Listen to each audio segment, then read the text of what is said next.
एक आटपाट नगर होतं. तिथे एक राजा राज्य करीत होता. त्याला मुलगा नव्हता. तेव्हा राणीने काय करावं? एका सुईणीला बोलवलं धाडलं. "अगं अगं सुईणी, मला लाडवारीसुद्धा एक मुलगा गुपचूप आणून दे. मी तुला पुष्कळ द्रव्य देईन." सुईणीने गोष्ट कबूल केली. ती तपास करू लागली. गावात एक गरीब ब्राह्मणबाई राहत होती. ती ब्राह्मणबाई गर्भार होती. सुईने तिच्या घरी गेली.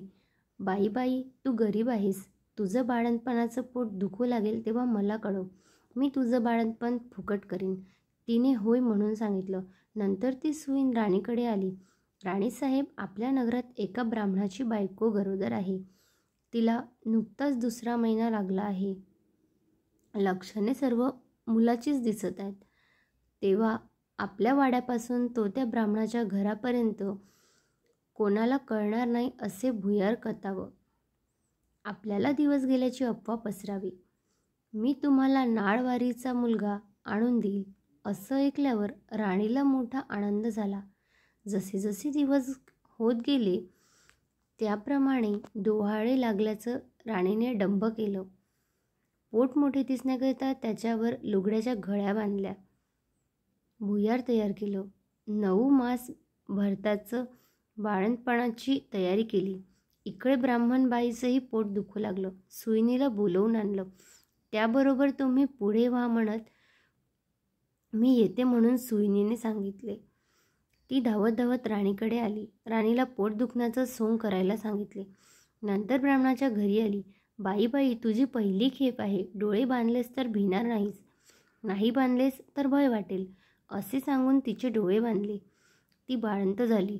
मुलगा झाला. सुईणीनं एका दासीकडून भुयाराच्या वाटेने राणीकडे पाठवला आणि एक वरवंटा घेऊन त्यास कुंचा बांधिला आणि त्या ब्राह्मणबाईपुढे ठेवला. मग बाईचे डोळे सोडले. "तुला वरवंटा झाला," असं सांगू लागली. त्या बाईने नशिबाला बोल लावला. मनामध्ये दुःखी झाली. सुईण निघून राजवाड्यावर गेली. राणीसाहेब बाळंतीण झाल्याची बातमी पसरली. मुलाचं कोड कौतुक होऊ लागलं. इकडे ब्राह्मणबाईने नेम धरला. श्रावणमासी दर शुक्रवारी जिवतीची पूजा करावी आणि नमस्कार करून म्हणावं, "जय जिवती आई माते, जिथं माझं बाळ असेल तिथं खुशाल असो." असं म्हणून तिनं तांदूळ उडवावे. ते त्या मुलाच्या डोक्यावर पडावे. हिरवं लुगडं नेसणं, हिरव्या बांगड्या लेणं वर्ज्य. कारलीच्या मांडवाखालून जाणे वर्ज्य केले. तांदळाचं धून वलांडणं बंद केलं. याप्रमाणे ती नेहमी वागू लागली. इकडे राजपुत्र मोठा झाला. एके दिवशी बाहेर फिरायला निघाला.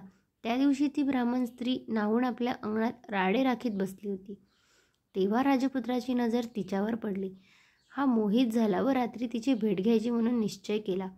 रात्री तिच्या घरी आला. दारात गाय वासरू बांधली होती. चालता चालता राजाचा पाय वासराच्या शेपटावर पडला. वासराला वाचा फुटले. ते आपल्या आईला म्हणाले, "कोण्या पापाने माझ्या शेपटावर पाय दिला?" तेव्हा ती गाय म्हणाली, "जो आपल्या आईकडे जायला भीत नाही तो तुझ्या शेपटावर पाय द्याव्यास भिल काय?" हे ऐकून राजा मागे फिरला.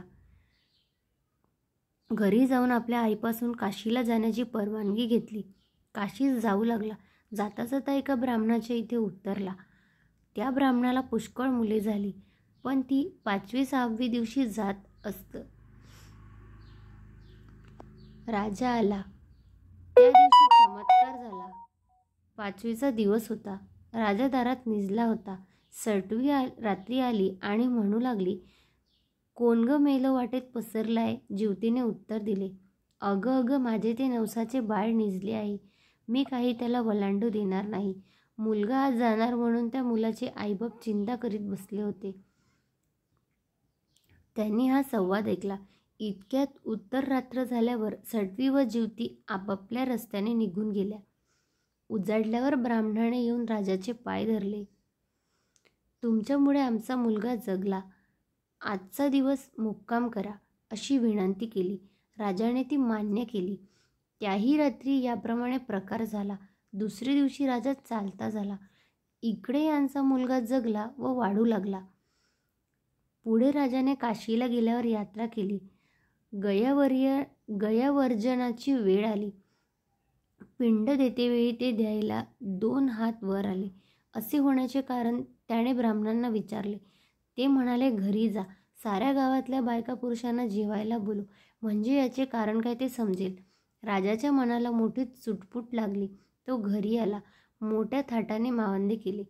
त्या दिवशी शुक्रवार होता. गावात ताकीद दिली, घरी कोणी चूल पेटवू नये, सगळ्यांनी जेवायला या. ब्राह्मणबाईला मोठं संकट पडलं. राजाने निरोप धाडला, मला जिवतीचं व्रत आहे, माझे नेम पुष्कळ आहेत, ते पाडले तर जेवायला येईल. राजाने कबूल केले. तिथं तांदळाचं धुणं होतं, ते सारवून त्यावर ती आली. हिरव्या बांगड्या भरल्या नाहीत, कारल्याच्या मांडवाखालून गेली नाही. दरवेळेस जिथं माझं बाळ असेल तिथं खुशाल असो असे म्हणे. पुढे पानं वाढली. मोठा थाट झाला. राजानं तूप वाढायला घेतले. वाढता वाढता ही ज्या पंक्तीत बसली होती तिथे आला. तूप वाढू लागला. ईश्वरी चमत्कार झाला. बाईला प्रेमाचे भरते येऊन पाना फुटला. तिच्या स्तनांतून दुधाच्या धारा फुटल्या. त्या ह्या राजाच्या तोंडात उडाल्या. तो हातची तुपाची तपेली ठेवून रुसून निजला. काही केल्या उठेना. तेव्हा त्याची आई गेली. त्याची समजूत करू लागली. तो म्हणाला, असे होण्याचे कारण काय?